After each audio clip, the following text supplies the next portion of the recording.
Hey guys, it's Kane here. Welcome to my channel. In today's video, I'm going to show you the program called Flowcharts and how you can use this program to generate flowcharts and also to see the pseudocode generated behind that flowchart. Before we start, I would like to touch to a concept called declaration of variables. As we discussed in the previous video, before you use any namespace, a name identifier, you need to declare this. This is a process of declaring a name identifier of a particular data type in the RAM of your program, so it will be stored there during the runtime and be used by the algorithm or the program you type. There are four main types of data that you can use in Flowcharts. These are integer, real, string, and boolean. Integer refers to natural numbers. Those numbers that we refer as whole numbers fall under this category, such as 2, 4, 5, 1,000, 10,000. These are all whole numbers, hence they are called integer. The real numbers are numbers that are decimal or fractional, such as 2 over 4, such as 2.5, 5.3, 3 point repeating 3333. These are all examples to real numbers. String refers to a series of characters, such as your name, surname can be regarded as string value. Finally, boolean is either true or false. Usually logical operators, logical decisions have the outcome of getting either a true or a false statement. Having discovered this, we need to look into briefly the constructs that we're going to use. I described this briefly in the video before, but let's see them again. So every flow chart that we're going to create will start with a start or begin. In Flowcharts, this is referred to as main. So your main is the main point of start, and it will surely end with an end, which is obviously represented there. Now when you open Flowcharts, the first thing you should do is to select the template type. We already discussed this in the previous lecture. We said that the IBM's Flowchart template is the one that we are using. So if you go there inside the chart style, you can see the IBM chart style template there. I already selected this, but this might come as default option here. So go ahead and select the IBM and press OK. It will make sure that this template is being selected. Once you have done that, you need to learn about the symbols, such as a declaration box, input box, output box, and finally a process box. To do a main operation, we're going to come in here and click on this arrow. As soon as you do that, the statements will be triggered. So you can see a couple of statements there which you can create. First of all, we have declaration box, assignment, which is the process box, output, input, and we haven't seen yet, but we can also use a control or a looping statement as well.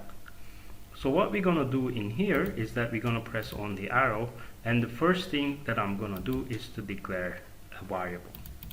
The variable that I'm going to declare is the age value, and I'm going to put it as integer, because when people are asked of their age, they never say something like 22.5. They will either say 22 or 23. So I'm going to put OK here, declaring this value. And the next thing that I'm going to do is to put an output box. Now this is an optional stage. You don't have to put an output box, but I strongly suggest if you do, because then you let the user know what kind of information you want them, what kind of information they are expected to enter. So I'm going to put quotation marks and type in here, please enter your age. Now when you press on OK, this will be placed into an output box. You can run at any point the algorithm. Pressing on the run button, you will see that please enter your age message will appear there. So an output box is a box that shows something on the screen when the algorithm runs. An input box is something that expects you to enter. So they are opposite of one another. The default output box, the default output device of your computer is the screen. The default input device of your screen is the keyboard. Hence, the information in the input box will most probably be entered by the keyboard. So I'm going to type H here, meaning that I expect the user to enter the H. And whenever you define this and enter an H, the program actually would run. But because we didn't do anything afterwards, it immediately ends. So we're going to do something about this. The next thing that I'm going to do is to define another value. Now this is an important point. Even if you skip one of these steps, like even if you want to add another declaration box, you can simply go to the arrow, click on here and add another declaration box. Double click on it and type the current year. The current year is the year that we are currently in right now, and I'm going to type the current year in. So I'm going to assign a year in here. Doesn't matter which year it is. So let's assume that the current year is 2022, which is going to assign the current year to this value.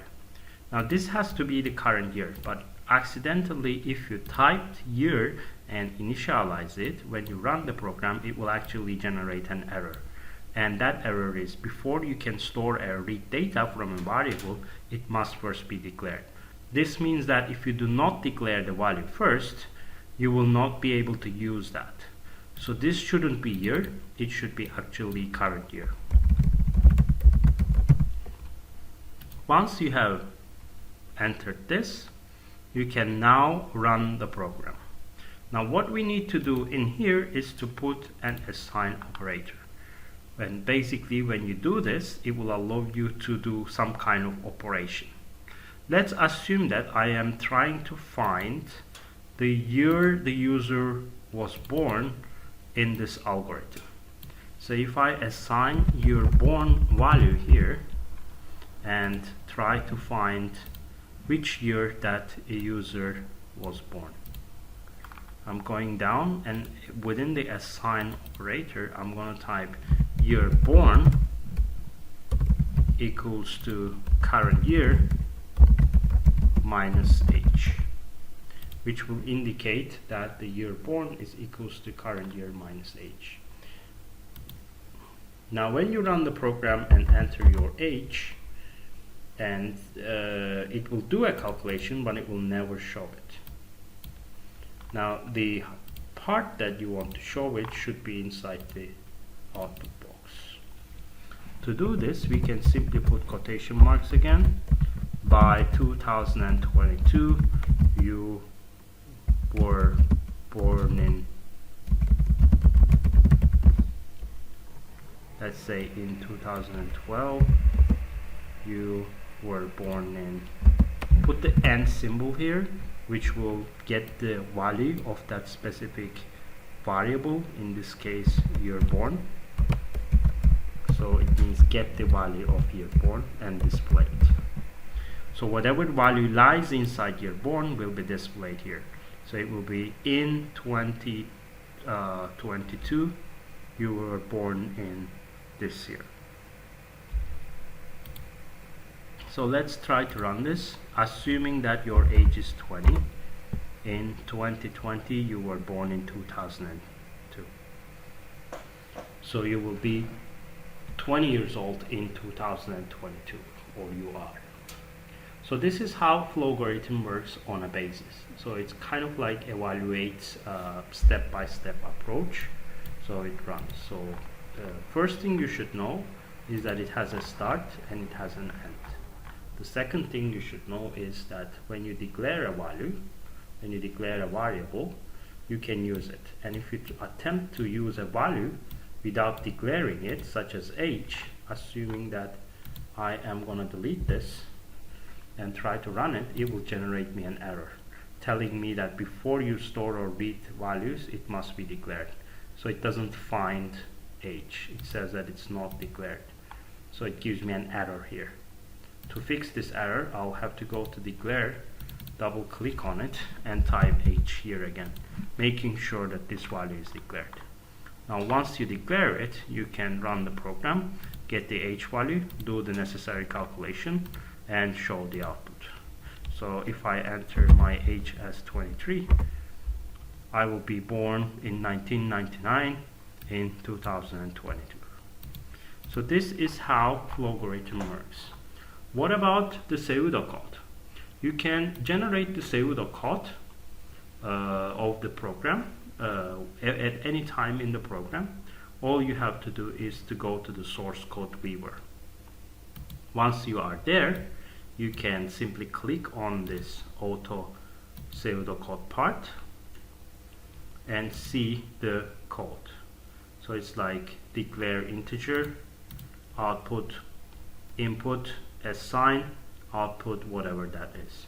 So it's a function main, which is the start, declarations, you assign an operator, you get the input, you show the output. Alternatively, you can also use the Gaddis pseudocode, which is more or less the same thing, but this time it is missing the start and the end.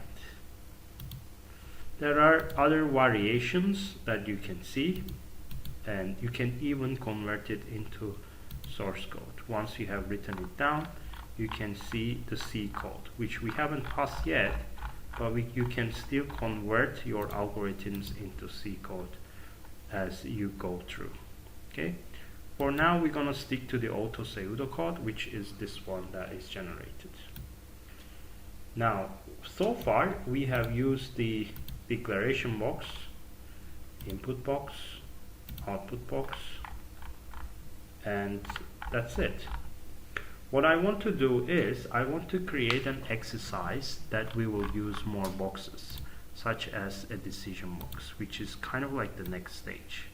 So I'm going to close this, and then move down in here and go into the next stage in our program. I'm going to focus on the next big topic, which is structuring the algorithms and looking into the decision making.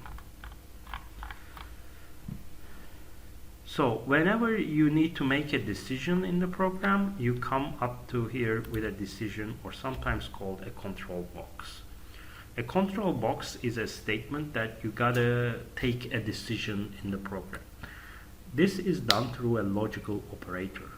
The logical operators are equals to, not equals to, greater than, less than or equals to, greater than, equals to. You can see the logical operators in slide number 16. There's a big list there, which you can see them. So whenever you use a control box, one of these logical operators should be used inside.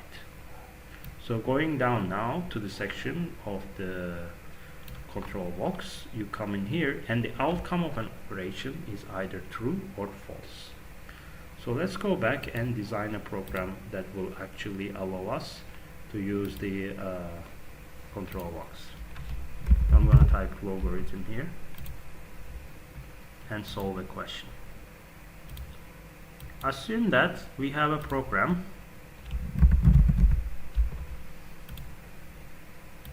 that we need to solve with Flowcharts.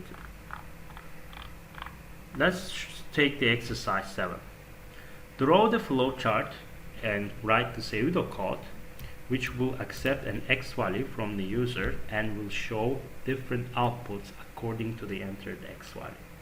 So basically in this exercise we need to take an X value, which we don't know what it is, from the user, and according to the circumstances we need to take an output. We need to show an output.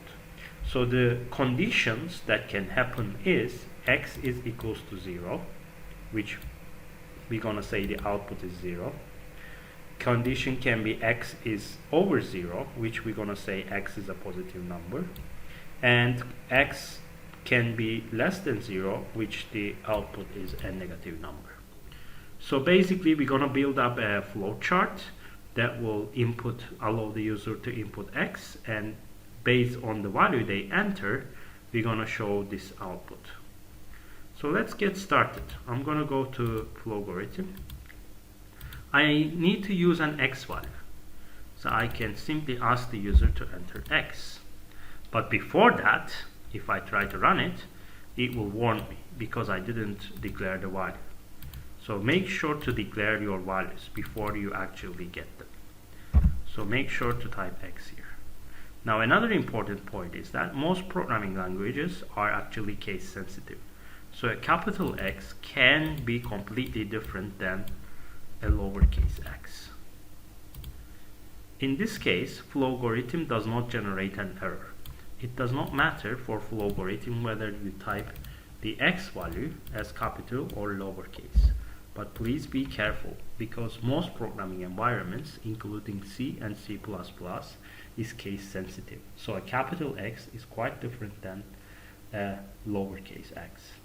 Another important point is that you can leave your program like this, but then the user doesn't know what they want to enter because no message is being displayed to them. It is a nice idea to put an output box and tell the user that what you expect them to enter. Please enter a value. Something like this will be much more user friendly because when you run it, at least there is a message here now. So the people, whoever going to use this algorithm, they will know that they have to enter a numeric number. You can even change it to numeric number.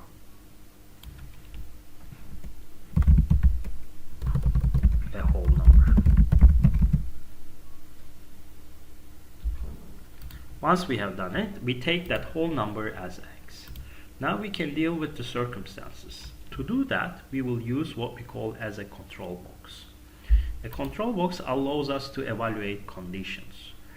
So inside now, you can evaluate the conditions that are listed inside the scenario. When I open the scenario, you can see that it can be 0, greater than 0, less than 0. You can start in any order. I'm gonna start with equals to 0. If it's equals to 0, then in the true part, I'm gonna say something like X is exactly 0. Now I didn't use a value, so I'm gonna make sure that this is gonna display it in here. So make sure to put the quotation marks. X is exactly 0. Displaying the output. Now if X value is false, we have two other circumstances. X can be greater than 0. In this case, X becomes a positive number. So put the quotation marks and say something like X, the number, is a positive number.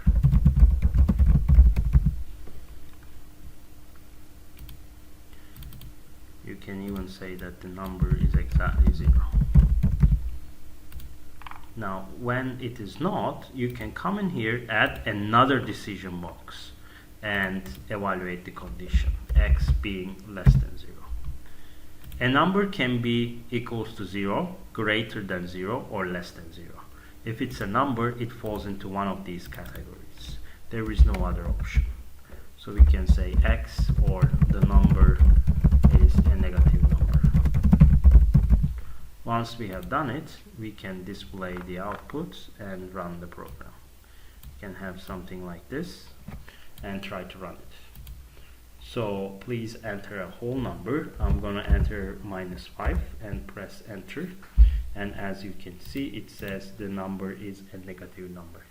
You can rerun the program, enter a positive number, and it will say the number is a positive number. You can also rerun it, enter 0, and this time it says number is exactly 0. An important point that I didn't mention in here, you can also assume the third option automatically. So if a number is 0, if it's not 0, If it's not greater than 0, then it's automatically less than 0. So this part is kind of like optional. You can omit this and you can put an output box and say something like the number is negative. This will more or less give you the same output. Although I prefer the first approach, this is also a correct one. So if you enter a number and enter -5 here, the number is a negative number. Rerun the application, enter something positive, will be a positive number. And rerun the application, enter 0, it will be exactly 0. So you can achieve the same outcome using different kind of approaches. As I mentioned to you in the previous lecture, there isn't only one way of solving problems, there are approaches. And this is like 2 different approaches that you can show in the flowchart. I would prefer the first way, but if you do it in the second way, it's also correct. So in this exercise, we learned that you can use a control box to make up a decision, and the outcome of decision is either true or false. It cannot be anything else. And what you use inside the control box is always a logical operator. As I said to you earlier, you can find a full list of logical operators in slide number 16. So these are the operators that we can use inside a control box. I hope this exercise was clear to you. In the next one, I'm going to show you how you can do the loop sequences. So thank you for watching. I'll see you guys in the next video.